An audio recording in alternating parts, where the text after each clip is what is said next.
नमस्कार, are Nayak Hindi education में आप सभी का स्वागत है। जैसे कि आप सभी जानते हैं कि हमने हिंदी साहित्य से संबंधित प्रमुख कहानियों की एक सीरीज शुरू की है, जिसके अंतर्गत हम प्रमुख कहानियों को ले रहे हैं। तो आज हमने अपनी एक कहानी ली है आवाज का नीलाम, जो कि धर्मवीर भारती द्वारा रचित कहानी है या एकांकी है। तो चलिए आज इसका हम अध्ययन करते हैं। इसे हम एकांकी भी बोल सकते हैं, नाटक भी बोल सकते हैं, ठीक है। तो ये एक प्रकार का छोटा सा नाटक है जो कि एकांकी के रूप में जाना जाता है। तो पहले आवाज की नीलाम ये एकांकी को जानने से पहले हम क्या करते हैं, धर्मवीर भारती का थोड़ा सा जीवन परिचय देख लेते हैं, जो कि हमें एग्जाम के दृष्टिकोण से महत्वपूर्ण होता है। उनका जीवन परिचय लिखना ही पड़ता है।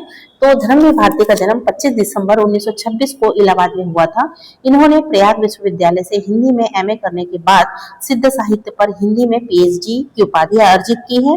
कुछ समय तक इलाहाबाद विश्वविद्यालय में अध्यापन करने के बाद 1956 ईस्वी में धर्मयुग के संपादन का दायित्व लेकर बम्बई निकले और वहां से वह सेवानिवृत्त हुए।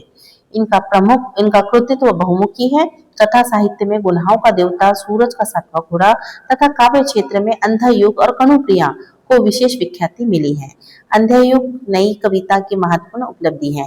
यानी इनका जो जन्म था 25 दिसंबर 1926 इलाहाबाद में हुआ और इन्होंने एमए किया। उसके बाद सिद्ध साहित्य इस विषय पर पीएचडी अर्जित की और उसके बाद 1956 को इन्होंने धर्मयुग पत्रिका का संपादन किया और वहां के संपादक बने। इनकी जो प्रमुख कृतियां हैं वो गुनाहों का देवता है, सूरज का सातवां घोड़ा है, काव्य क्षेत्र में अंधा युग और कनुप्रिया, इनके कारण इन्हें बहुत ही विख्याति प्राप्त हुई।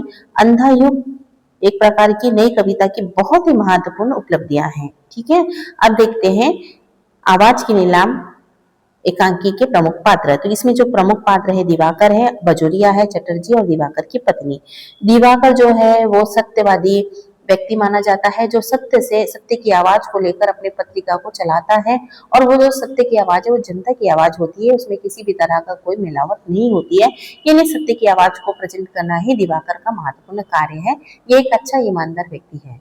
वही बजोरिया जो है वो भ्रष्ट व्यक्ति है, जो अपनी पत्रिका को चलाने के लिए किसी भी तरह के हथकंडे को अपनाता है। वह उसका सत्य से कोई लेना देना नहीं है, केवल पैसा कमाना और हम किस तरह से नेम और फेम कमा सकते हैं उसके लिए वो भ्रष्टाचार वगैरह भी करता है। चटर्जी भी यहाँ पे इस कहानी का प्रमुख पात्र है और दिवाकर की पत्नी ये भी प्रमुख पात्र हैं। तो कहानी इस तरह से शुरू होती है कि जो बजोरिया है वो बहुत ही सच्चा, ईमानदार और अच्छा व्यक्ति है, जो अपनी पत्रिका वो का संपादन कर रहा है। और उनकी जो पत्रिका का नाम है वो आवाज पत्रिका का वो संपादन बहुत ईमानदारी के साथ करता है।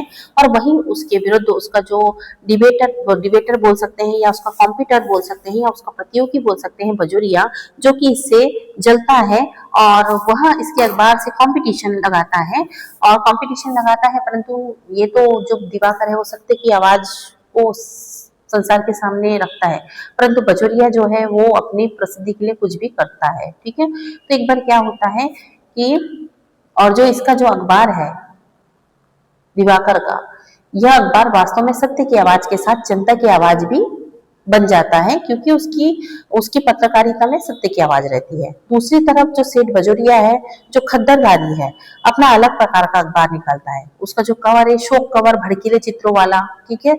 और ऐसे अखबार वो निकालता है। फिर नाटक में तब एक मोड़ आता है जब दिवाकर की पत्नी को क्या हो जाता है, एक गंभीर बीमारी हो जाती है और उस बीमारी के कारण उसे इलाज करवाने के लिए काफी सारे रकम की या पैसे की आवश्यकता पड़ती है। तो ऐसे में वो उसके पास किसी भी तरह का पैसा नहीं होता है और फिर वो कोशिश करता है कि कहीं ना कहीं से वो अपनी पत्नी के इलाज के लिए जुगाड़ पानी कर दे और पैसे की व्यवस्था कर दे, परंतु वो संभव हो नहीं पाता है।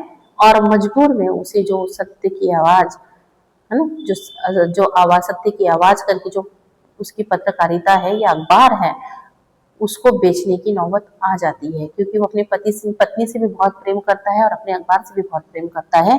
किंतु मजबूरी ये हो जाती है कि उसे पत्नी को बचाने के लिए जब पैसे का अरेंजमेंट कहीं से नहीं हो पाता है, तो वो फिर मजबूरन उसे वह निश्चय करता है कि वो अपने अखबार को बेच देगा। किंतु बेचने के साथ वो किसको बेचे, तो यहाँ पे जो लेने के लिए तैयार रहता है बजोरिया, जो कि बहुत सारे हथकंडे भी अपनाता है कि उस अखबार को मैं अपने नाम पे कर लूं। तो जो दिवाकर है वो मजबूरन में अपना अपनी पत्नी के इलाज के लिए जब उसे पैसे की जरूरत पड़ती है तो वो इसको बेचने के लिए तैयार हो जाता है। और वह जब कागजात तैयार करके साइन करने वाला ही होता है कि तभी अचानक उसके घर से फोन आता है कि उसकी पत्नी का देहांत हो गया है। तो तब वह दिवाकर जो होता है एक पल के लिए सोचता है कि उसकी पत्नी जो उसके उसके लिए बहुत प्रिय थी वो तो छोड़ के चलेगी, और दूसरी प्रिय जो है वो उसका अखबार है जो कि उससे उसकी जान से भी ज्यादा प्यारा है। और उसकी पत्नी भी नहीं चाहेगी कि उसके जाने के बाद उसे वह बेच दे या उसकी सत्य की आवाज को दबा दे। उसकी पत्नी भी ऐसी नहीं चाहेगी, तो वो साइन कर लेता है। और साइन करने के बाद फिर उसका मन पलट जाता है कि नहीं, मेरी पत्नी तो गुजर गई और जिसके लिए मैं पैसे लेना चाहता था अब वो रही नहीं, तो कोई मतलब नहीं है बेच के। तो वो क्या करता है, मना कर देता है। परंतु जो बजोरिया रहता है वो बहुत ही धूर्त और चालाक रहता है, वो कागजात लेके फरार हो जाता है। तो यहाँ पे जो बताया गया है कि किस तरह से मतलब जो भ्रष्ट व्यक्ति होते हैं वो किस तरह से अपने स्वार्थ के लिए किसी भी चीज को हड़पने के लिए किसी भी तरह का पैंतरा अपनाते हैं। और यहाँ पे एक ऐसे व्यक्ति के बारे में बताया है कि जो ईमानदार है, सत्य की आवाज बन के समाज में उभरता है, परंतु किसी न किसी मजबूरी से उसे सत्य के साथ समझौता करना पड़ता है। परंतु जब उसकी आंखें खुल जाती है या उसे जब ज्ञान हो जाता है कि मैं इसे बेचूंगा नहीं, पर दुष्ट जो व्यक्ति है, धूर्त व्यक्ति, वो उसे बजोरिया लेके चले जाता है और उसे लौटाने के लिए मना कर देता है। हाँ, परंतु बजोरिया कागज हथियाकर क्या करता है, कार में बैठ जाता है और भाग जाता है। तो ये इस तरह से कहानी का सारांश था। आशा करते हैं कि आपको समझ में आया होगा। समझ में आया होगा तो लाइक और सब्सक्राइब करें। धन्यवाद।